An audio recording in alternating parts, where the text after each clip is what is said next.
Telangana real estate రంగంలో సరికొత్త record నెలకొంది. హైదరాబాద్లో ఇప్పటివరకు నిర్వహించిన భూముల వేలంలో పలికిన ధరలన్నింటినీ అధిగమిస్తూ రికార్డు ధర నమోదైంది.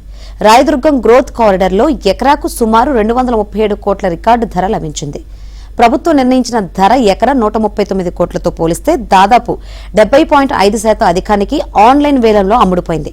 రాయదుర్గం గ్రోత్ కారిడార్ మధ్యలో టీ హబ్ వెనక భాగంలో ఉన్న ఈ ప్లాట్ విస్తీర్ణం 6.29 ఎకరాలు. బహుళ వినియోగానికి అనుమతి ఉన్న భూమిని టీజీఐఐసి వేలం వేసింది. ఓఆర్ఆర్ నుంచి శిల్పా ఫ్లైఓవర్ మీదుగా తీగల వంతెనకు వెళ్లే ప్రధాన రహదారిలో ఈ ప్లాట్ ఉండడంతో దేశంలోని ప్రముఖ రియల్ ఎస్టేట్ డెవలపర్స్ భారీగా పాల్గొని పోటాపోటీగా బిడ్లు వేశారు.